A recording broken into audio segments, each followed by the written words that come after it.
Hello friends. Social science की अपने last video में हमने मंगोल साम्राज्य के बारे में पढ़ा, विजयनगर साम्राज्य के बारे में पढ़ा और बहमनी साम्राज्य के बारे में पढ़ा। और इससे पहले हमने दिल्ली सल्तनत में जितने भी वंश आए उन सभी के बारे में पढ़ा। आज हम पढ़ेंगे सल्तनतकालीन उपलब्धियाँ, मतलब वो जो टाइम पीरियड चल रहा था उसमें क्या क्या उपलब्धियाँ रहीं, उनकी क्या क्या चीज़ें थी, ये सारी चीज़ें हम देख लेते हैं। तो सबसे पहले है सल्तनतकालीन शासन व्यवस्था, कि सल्तनतकालीन शासन व्यवस्था कैसी थी, कि उसमें जो राजा होता था उसे क्या कहते थे। ठीक है, जो मुख्य हेड होता था उसे क्या कहते थे, जो जज का काम करता था उसे क्या कहते थे, कई चीज़ें हैं उसमें।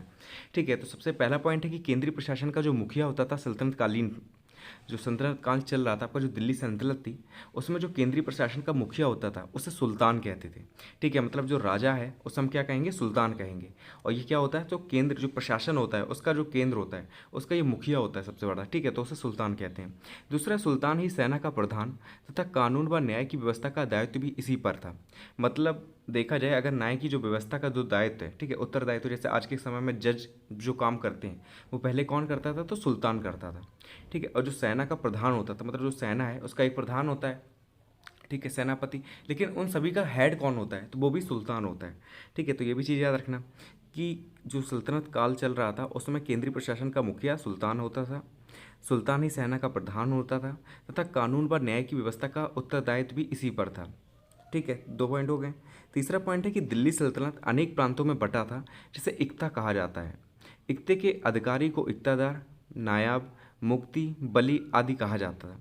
मतलब जैसे आज के समय में क्या है कि कई जो हमारा देश है वो कई राज्यों में बटा है, उसका जो राज्य होते हैं वो कई जिलों में बटे होते हैं, मंडल में बटे होते हैं, ऐसी चीज़ें होती हैं।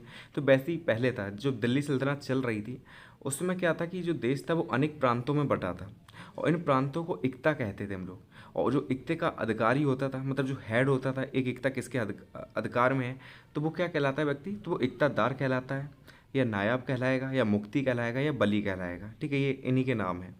इक्ताओं को जिलों में बांटा गया, जिसका अधिकारी सिकदार कहा जाता था। मतलब उस समय जो इक्ता थे, जैसे मान लिया जैसे भारत है, भारत को पहले राज्यों में बांटा। ठीक है, राज्यों को फिर हमने जिलों में बांटा। वैसे ही पहले था कि पहले भारत को हमने क्या बांटा, इक्ता में बांटा, और इक्ता को फिर हमने जिले में बांटा। और जो जिले थे वो पहले सिख कहलाते थे। ठीक है, तो सिखों को तो सिख कहलाते थे, इसलिए इसका जो अधिकारी होता था उसे सिकदार कहा जाता है उसे। ठीक है, तो ये चीज़ याद रखना कि इक्ताओं को जिलों यानी कि सिखों में बांटा गया, जिसका अधिकारी सिकदार कहा जाता था। सिखों को परगना में विभाजित किया गया तथा परगना को गांव में। ठीक है, फिर जो सिख होते थे उन्हें क्या किया, उन्होंने परगना में डिवाइड कर दिया। ठीक है, जैसे आज के टाइम में मान लो जिले को बांट देते हैं ब्लॉक वगैरह में, क्या नाम है, कस्बे वगैरह में, कई चीज़ों में, है ना। तो वैसे ही पहले था कि जो सिख हुआ करते थे उनको हम परगना में डिवाइड कर देते थे, और जो परगना था उसे हम गांव में डिवाइड कर देते हैं। मतलब सबसे छोटा गांव, उसका बाद परगना आएगा, उसके बाद सिख आएंगे जिसे हम जिला कह सकते हैं, और उससे बड़े ऊपर आएंगे क्या, एकता। ठीक है, ऐसी चीज़ों को डिवाइड किया जाता है। इन चीज़ों को याद रखना कि सबसे छोटा क्या है, सबसे बड़ा क्या है। तो इस प्रकार प्रशासन की सबसे छोटी इकाई ग्राम होती है। ठीक है, ये चीज़ तो निकली है इस चीज़ से कि जो दिल्ली सल्तनत चल रही थी उस समय जो प्रशासन की सबसे छोटी इकाई थी वो ग्राम थी। ये चीज़ याद रखना। अब हम करों की बात कर लेते हैं कि कौन कौन से कर लगाए जाते थे। तो राजस्व कर में आता है आपका उस्र, खराज, जक़ात और खम्स। ठीक है, तो उस्र क्या होता है, मुसलमानों से लिया जाने वाला भूमि कर जो होता है वो उस्र कहलाता है। ठीक है, तो उस्र क्या कहलाता है, जो मुसलमान होते हैं उनसे एक भूमि कर लिया जाता था उसे हम उस्र कहते थे।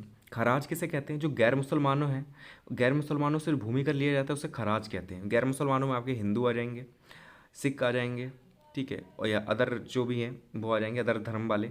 ठीक है, तो उनसे खराज लिया जाता है। जक़ात किसे लेते हैं, तो मुसलमानों पर जो धार्मिक कर लगता था उसे जक़ात कहते थे। जजिया गैर मुसलमानों पर जो धार्मिक कर लगाया जाता है, जो हिंदू और अदर धर्म के हैं, ठीक है, मुसलमान को छोड़कर, उनसे जजिया कर लिया जाता है। और खम्स क्या होता है, तो लूटे हुए धन का, ठीक है, जो जो भी धन लूटा जाता है उस पर जो कर लगाया जाता है उसे खम्स कहते हैं। ठीक है, इन पांचों के बारे में याद कर लेना। खम्स जो होता है वो लूटे हुए धन के ऊपर जो कर लगता है उसे खम्स कहते हैं। जजिया गैर मुसलमानों पर लगता है, धार्मिक कर है। जक़ात जो होता है वो मुसलमानों पर लगने वाला धार्मिक कर है। खराज जो है वो गैर मुसलमानों पर लिए जाने वाला भूमि कर है।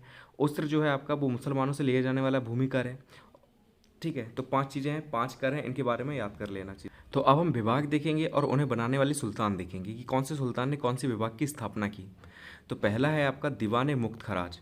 इसकी स्थापना की थी अलाउद्दीन खिलजी ने, और ये एक वित्त विभाग है। जो आज के समय का जो वित्त विभाग होता है, इससे पहले क्या कहते थे, दीवान मुक्त खराज कहते थे, और इसकी स्थापना की थी अलाउद्दीन खिलजी ने। दूसरा था दीवान कोही, ये कृषि विभाग है। ठीक है, और इसकी स्थापना की थी मोहम्मद बिन तुगलक ने, ये चीज़ याद रखना। फिर तीसरा है आपका दीवान अर्ज, जिसकी स्थापना की थी बलबन ने, और ये सैन्य विभाग है।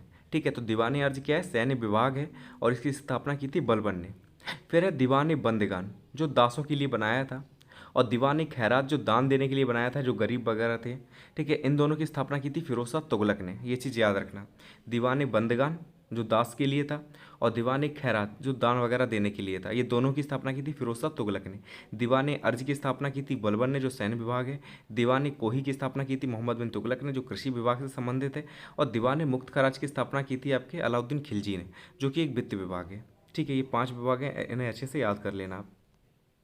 अब हम पढ़ेंगे भक्ति आंदोलन के बारे में।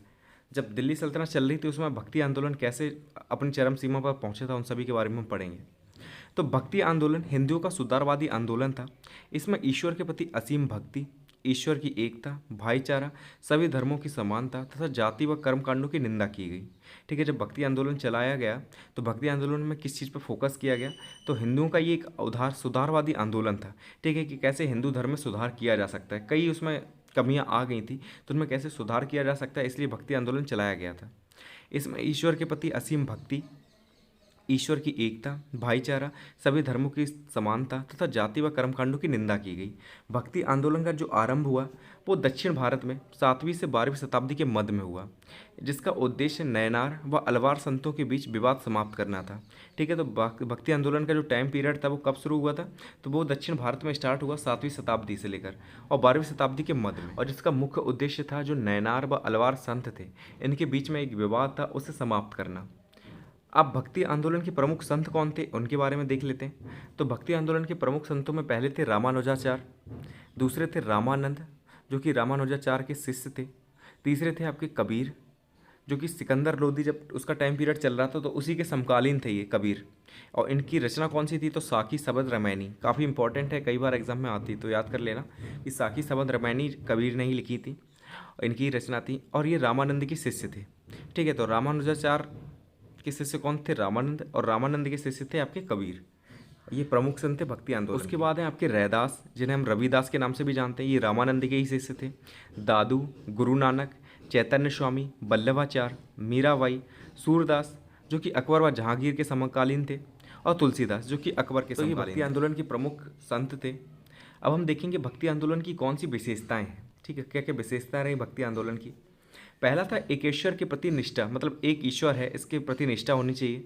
कर्मकांडों व यज्ञों का परित्याग, मतलब कर्मकांडों और जो यज्ञ वगैरह होते हैं उनका परित्याग किया गया। जाति व धर्म पर आधारित भेदभाव का पूर्णतः निषेध किया गया कि जाति और धर्म के आधार पर किसी से भेदभाव ना किया जाए। और लास्ट पॉइंट है आपका कि जनसाधारण की समान भाषा में उपदेश दिए गए। जनसाधारण की समान भाषा में उपदेश दिए ताकि लोगों को ज़्यादा से ज़्यादा समझ में आए चीज़ें और वो ज़्यादा से ज़्यादा इस चीज़ से जुड़ें। ठीक है, चीज़ों को समझें।